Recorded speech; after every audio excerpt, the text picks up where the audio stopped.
habeen wanaagsan kuna soo dhawaada telefishinka BBC Soomaali qodobada wararkeena caawa ugu waaweyn waxa kamid ah iskuulo dawladeed ma jiraan lacagta dugsiyadana iskama bixin karaan laakiin tiro yar oo kamid ah barakacayaasha ayaa garab ka helaya ardayda jaamacadaha Muqdisho dhigta warbixin ayaynu idinkaga haynaa buurta Elgon ee Uganda waa goob aad u qurux badan isla markaana halis badan dawladdu waxay doonaysaa in ay dadka ka rarto deegaankaasi si ay u hubiso ammaankooda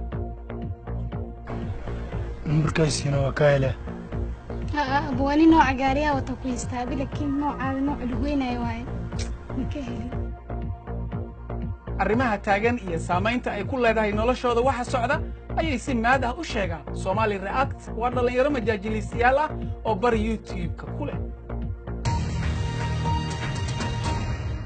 Soomaaliya haddii aynu ku bilaabano waxa jira caqabado badan oo ay wajahayaan barakacayaasha gudaha dalka tiro dadka guryahooda ka qaxay waxa ay gaaraysaa 2.1 milyan oo qof oo dumar iyo carruur u badan sida bishii January ay sheegtay hay'adda UNHCR in ka badan 99,000 oo qof waa kuwa ka soo noqday xeryaha qaxootiga dalalka dariska la ah Soomaaliya hay'adda ayaa bishii December sidaas shaacisay waxbarashada ayaana kamid ah caqabadaha ugu waaweyn dalkana kama jiraan iskuulo dawlo waxaana bedelay kuwa gaar loo leeyahay oo lacag ah haddaba qaar kamid ah ardayda jaamacadaha Muqdisho oo isu tagay ayaa bilaabay in ay si bilaash ah wax ku baraan carruurta barakacayaasha Cali Nuur Salaad ayaa warbixintan inoo soo diray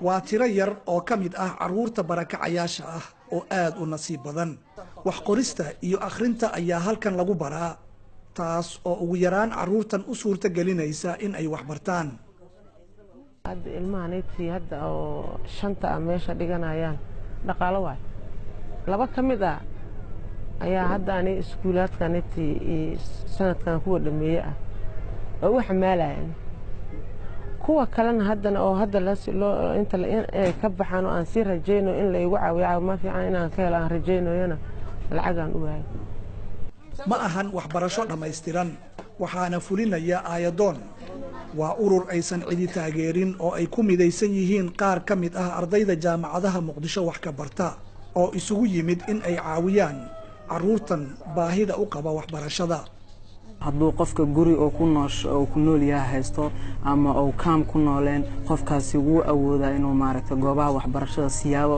nooc walba ama ha u maro ama qaabku raba ha u maro inuu cunugiisa waxbarashadiisa u geelahay u geeyo laakiin dadka kaam ku nool waxa way dad qontoryoonkoodii raasanaya ku dhawaad 600 oo carruur ah oo ka kala yimid ilaa 6 xero barakac oo ku yaala duleedyada Muqdisho ayaa fursadan helay waxa ayna la mid tahay dhibic biyo ah oo badda ku dhacday maadaama 100,000 ay yihiin barakacayaasha ku nool agagaarka Muqdisho halkan waa xerada barakacayaasha badbaado kumanaan qoys oo deegaanadooda uga soo barakacay abaaraha iyo dagaalada ka jira awgood ayaa halkan ku sugan waalidiintu waxay ku mashquulsan yihiin helitaanka quutulyoomka carruurtooda balse aayaha carruurtan ee waxbarasho waxa uu u madlan yahay dhalinyaradan isxilqaamay oo duruus aan nidaamsanayn halkan ku siinaya qaar ka mid ah carruurta kaamkan ku jira Muqdisho kama jiraan iskuulo ay dawladdu maamusho waxaana ku yaala dugsiyo gaar loo leeyahay oo lacag laga qaado ardayda waxa ayna qasabtay in dadka ladan oo kaliya ay carruurtooda u diraan iskuulada wakaalkii laga rabay dawladda inay samayso waxbarasho lacag la'aan ah mid dugsi hoose sare ilaa jaamacadna samayso haddii ay dhici weysay ninbaa wuxuu yidhi haddii fiqi la waayo ma loo fadhinaa haddii kaalinkii dawladda uu soo daahay waxay lagama maarmaan noqotay in dadku intay is abaabulaan sameeyaan iskuulaad gaar loo leeyahay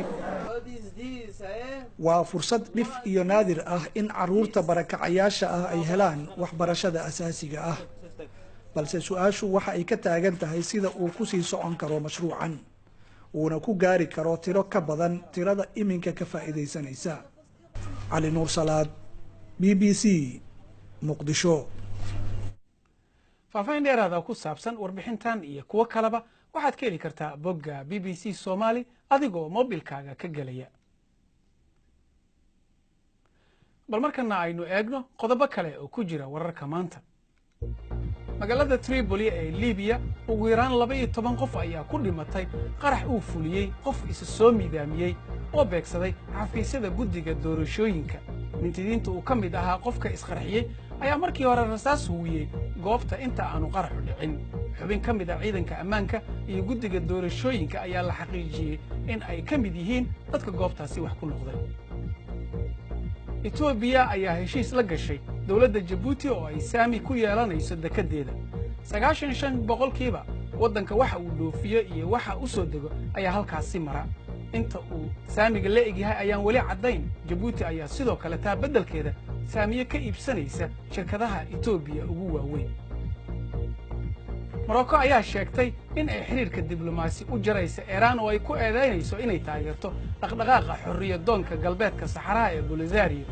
wasiirka arrimaha dibadda Morocco Nasir Burito ayaa sheegay in Iran iyo isbahaysigeeda Hezbollah ee Lubnaan ay isku dayayaan ayna hubaynayaan dagaalyahanada Polisario. wakaaladda wararka AFP-na waxay sheegtay in Iran ay beenisay taas. dhakhtarkii hore ee Donald Trump ayaa sheegay warqaddii uu saxiixay xilligii ololaha doorashada 2015 ee xaqiijinaysay in uu caafimaadkiisu sarreeyo ay ahayd mid uu isaga dhabtii qortay. waa madaxweyne Trump. Dr. Harold Bernstein ayaa sidoo kale sheegay in ilaalada Mr. Trump ay xoog ku galeen xafiisyadiisa 2017 iyagoo meesha ka saaray diiwaankiisa caafimaad. aqalka cad weli kama hadal eedaasi.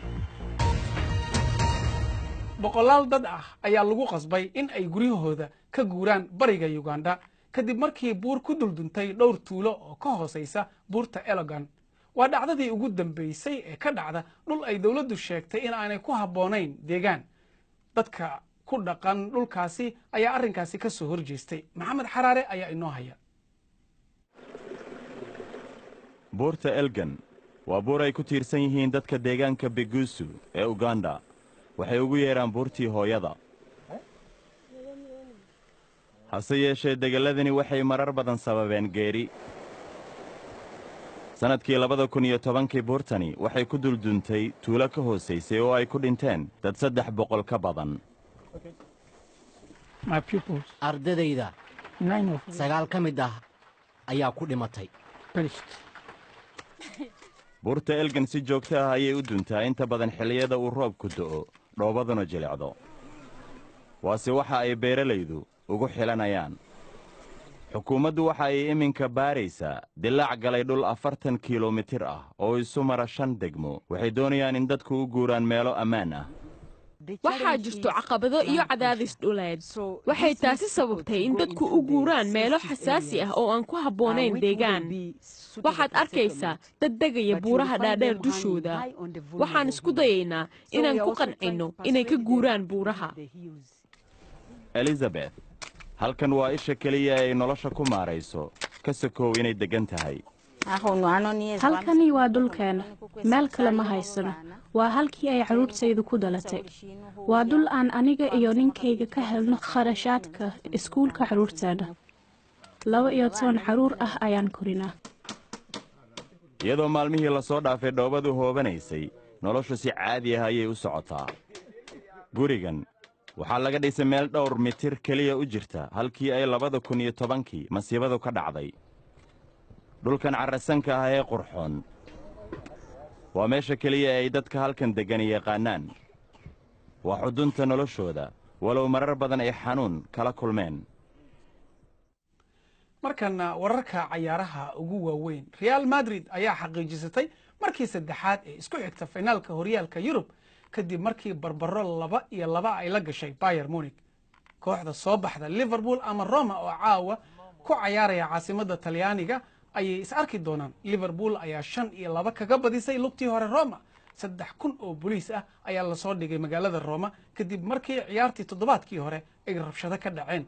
taageerayaasha Liverpool waxaa looga digay iyo loona sheegay in ay qariyaan calaamadaha iyo shaararka magacyadooda ku qoran. kubadda cagta ayaynu weli ku jirnaa. maamulihii hore ee manchester city roberto mancini ayaa lala yeeshay wadahadalla uu ku noqonayo maamulaha cusub ee kooxda qaranka talyaaniga 53 jirkan ayaa bedelaya Gambiaro Ventura oo bishii November la eriyay kadib markii talyaaniga ka hareen koobka adduunka. Mancini ayaa maamulo u ahaa Manchester City markii ay qaadaysay koobkii horyaalka Ingiriiska ee 2012. Hadda waxa uu madax u yahay kooxda Ruushka ee St. Petersburg. madaxweynaha FIFA Infantino ayaa soo jeediyay in la sameeyo ciyaaraha kubadda yar ee adduunka. 8 koox oo caalami ah ayaa ka qayb galaya waxaana la dheelayaa 2 sano mar. tartanka loo yaqaano 8da u dambaysa waxa uu noqon karaa uguna noqonaya kan ugu sarreeya tartamada la soo jeediyay. koox dhalinyaro ah oo Soomaali ah oo la baxday Somali React ayaa bar ay YouTube-ka ku leeyihiin ku baahiya sheekooyin madadaalo ah oo badi la xiriira arrimaha saameeya Soomaalida. hab majaajilo ah ayay arrimahooda iyo fariimahooda ku gudbiyaan. meelo badan oo magaalada Nairobi ahna aad ayaa looga yaqaan. haddaba sidee loo arkaa fariimaha ay gudbiyaan? Muna Mustafa oo dhalinyaradaasi ka mid ah ayaa nooga warrantay.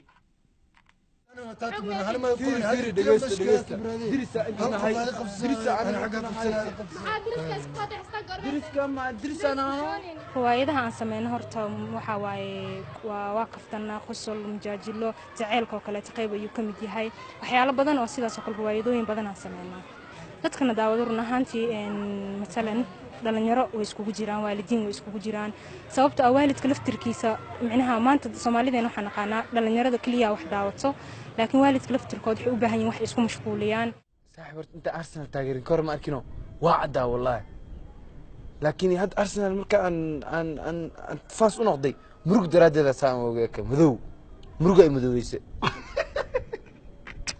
wallahi la Arsenal winga ma ho yaa Arsenal winga mandheera ku gee runtii waxaan ugu dhiirigeliyay waxaa jirta markii iskuul aad dhiganaysid ama aad maxaan lahaayay meelkii maad shaqo aad u daalan bilaadanku waxay isku maaweeliyaan ama waxay micnaha ay isku mashquuliyaan badanaa jira soo waxaan ugu dhaliyay inaan sameeyno riwaayadahan gaagaaban wax anaga ahaan Soomaaliha nagu saabsan sida bilaadanka kale noola daawadaan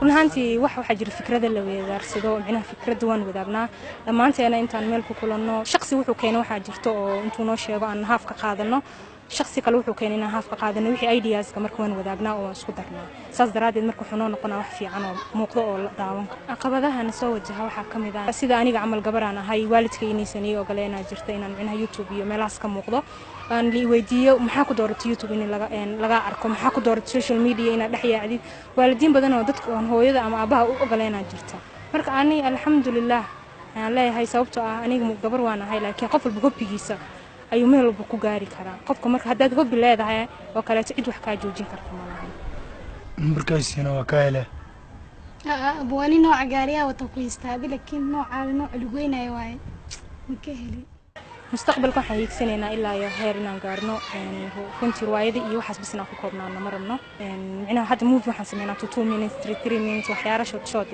waxaan rajaynaynaa inaan micnaha sameyno riwaayado micnaha oo ilaa iyo sida dadka ay riwaayadaha ay sameeyaan Soomaalida oo kale ama madowga ay cadaanka riwaayadaha ay sameeyaan sida 3 hours soconayo oo kale waan rajaynaynaa mid saas oo kale inaan sameyno